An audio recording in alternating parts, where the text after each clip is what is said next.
Hello guys, welcome to my another video. मेरा नाम युवराज सिंह है और यूपीएसआई तैयारी का मेरा ये 18वां दिन चल रहा है। आप लोगों की भी अच्छी तैयारी चल रही होगी।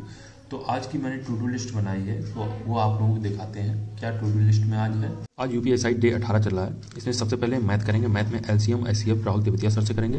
कैलकुलेशन 30 मिनट करेंगे। उसमें इंक्लूड है ये क्यूब, स्क्वायर, टेबल, फ्रैक्शन। और करंट अफेयर मई की चल रही है मेरी 2025 में, 30 मिनट ये करेंगे। पॉलिटी में क्लास आज करेंगे 21 और 22, ठीक है। रीजनिंग में इनपुट आउटपुट चल रहा है। रीजन और हिंदी में पार्ट 1 में करेंगे कारक की प्रैक्टिस और पार्ट 2 में करेंगे पुरस्कार, रचनाएं, विलोम और पर्याय। इसके बाद साहित्य की जो क्लासें ली थी उसके नोट से रिवीजन करेंगे। उसके बाद मूल विधि में सूचना प्रौद्योगिकी अधिनियम आईटी एक्ट इससे कहते हैं। और जीके में करेंगे, जीएस में स्पेशल टॉपिक जो है इसमें यूपी जीके स्टार्टिंग से करेंगे। और इसके बाद करेंगे मॉक टेस्ट का एनालिसिस, ठीक है। आज की ये टू डू लिस्ट थी। इसे कंप्लीट करने के बाद आपसे मिलते हैं। यूपीएसआई डे 18 चल रहा है। आज की ये टू डू लिस्ट है।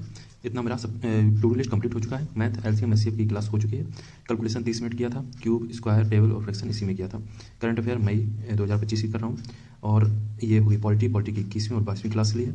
रीजनिंग में इनपुट आउटपुट कंप्लीट किया है। हिंदी में पार्ट 1 में कारक जो कर रहा था इसकी प्रैक्टिस की है। और पार्ट 2 में पुरस्कार, रचनाएं, विलोम, पर्याय और साहित्य क्लास जो नोट्स हैं उनको रिवीजन किया था।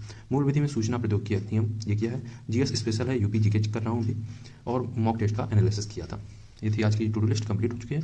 अब आज पॉलिटी में दिखाएंगे जो क्लास 21 और 22 में किया है। चलिए, ये आज की क्लास। ये स्वतंत्रता के अधिकार जो आर्टिकल 19 से 22 में है। पहला आर्टिकल 19 के फर्स्ट क्लॉज का ए। इसमें है वाक या अभिव्यक्ति की स्वतंत्रता। इसमें क्या आता है प्रेस स्वतंत्रता, जानने की स्वतंत्रता। ये आरटीआई 2005 आया था इसी के तहत। और चुप रहने की स्वतंत्रता, झंडा फहराने की स्वतंत्रता। झंडा फहराने स्वतंत्रता में केस बना था 2004 का, भारत यूनियन वर्सेज नवीन जंतर। इसमें कहा गया था कि प्रत्येक व्यक्ति झंडा फहरा सकता है। इसमें कहा गया था कि विज्ञापन करने का अधिकार भी है। आर्टिकल 19 के क्लॉज 1 के बी है।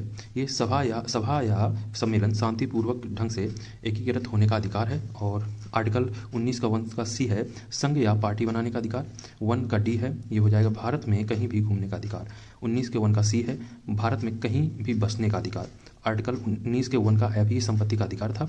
जैसे खरीदी हुई संपत्ति, अपनी जो खरीदी हुई संपत्ति हो, इसको 44वें संविधान संशोधन 1978 द्वारा 300 में डाल दिया गया था। आते हैं 1 का जी, ये है आजीविका चुनने का अधिकार। अब आर्टिकल 20 में कहा है अपराध सिद्ध होने के संबंध में दोष। पहला पॉइंट है अपराध के लिए दंड। अपराध किए हुए समय के अनुसार के दंड के आधार पर तय होगा कि आपको दंड क्या देना है। दूसरा पॉइंट है एक ही अपराध के लिए 2 बार दंड नहीं दिया जाएगा, 2 बार, ठीक है। अगला पॉइंट है कि आत्म अभिशंसा मतलब आपको अपने ही विरुद्ध साक्ष्य प्रस्तुत के लिए बाध्य नहीं किया जाएगा।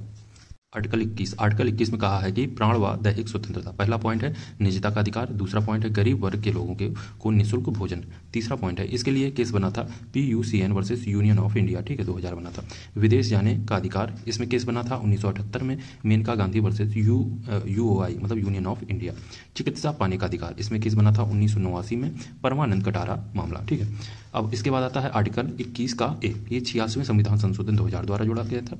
इसमें 6 से 14 वर्ष के बच्चों के लिए निःशुल्क शिक्षा प्रावधान है। आर्टिकल 22 में आता है गिरफ्तारी के संबंध में संरक्षण।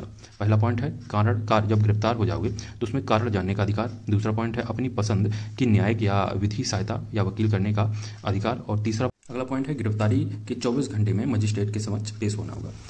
अब आ जाएंगे शोषण के विरुद्ध अधिकार। ये आर्टिकल 23 और 24 में है। पहला है आर्टिकल 23, ये है बलात्श्रम मतलब जबरन कराया जाने वाला कार्य, जो जबरन कार्य कराते हैं। दूसरा पॉइंट है जैसे बंधुआ मजदूरी पर रोक। बंधुआ मजदूरी पर रोक मतलब हो जाएगा जैसे सैलरी ना दी जाए, काम कराया जाए, या तो बहुत कम सैलरी दी जाए। तीसरा है दास प्रथा का पर रोक। दास प्रथा का रोक हो जाएगा इसमें मानव तस्करी इसका कहते हैं। इसका ये केस बना था दीना वर्सेस भारत संघ, ठीक है। जेल में कैदियों को उचित मजदूरी देना, ठीक है। आर्टिकल 24 में आ जाएगा बच्चों द्वारा जोखिमपूर्ण कार्य पर रोक। ये अगर बच्चा 14 वर्ष से कम आयु है। धार्मिक स्वतंत्रता में आ जाता है आर्टिकल 25। इसमें अंतःकरण की स्वतंत्रता आ जाएगा। इसमें एग्जाम्पल के तौर पे जैसे अपने धर्म के अनुसार अपना अनुसरण कर सकते हैं। एग्जाम्पल है जैसे सिख धर्म में कृपण रखने का अधिकार है। और आर्टिकल 26 इसमें धार्मिक प्रबंधन का अधिकार है, जैसे हिंदू धर्म में जागरण, कीर्तन, भंडारा करने का और सिख में पाठ करने का। अगला पॉइंट है आर्टिकल 27 में धार्मिक संस्थानों में प्राप्त दान वो टैक्स फ्री होगा। आर्टिकल 28 इसमें शिक्षण संस्थानों में धार्मिक प्रबंधन अगला पॉइंट है सांस्कृतिक अधिकार। ये हो जाएंगे आर्टिकल 29 और 30 में। इनको हम कहते हैं अल्पसंख्यक अधिकार भी कहते हैं। आर्टिकल 29 में अल्पसंख्यकों के द्वारा अपनी संस्कृति व शिक्षा को बचाने का अधिकार है। इसमें एग्जाम्पल के तौर पे मदरसों में शिक्षा देना। ठीक है। आर्टिकल 30 क्या है? अल्पसंख्यकों के द्वारा अपनी संस्कृति के लिए शिक्षा संस्थान निर्माण करना, हो जाएगा मदरसों का निर्माण करना। आर्टिकल 31 को समाप्त कर दिया गया है। ये हो जाएगा संपत्ति का अधिकार। वर्तमान में ये मूल अधिकार नहीं है, ये पहले मूल अधिकार था।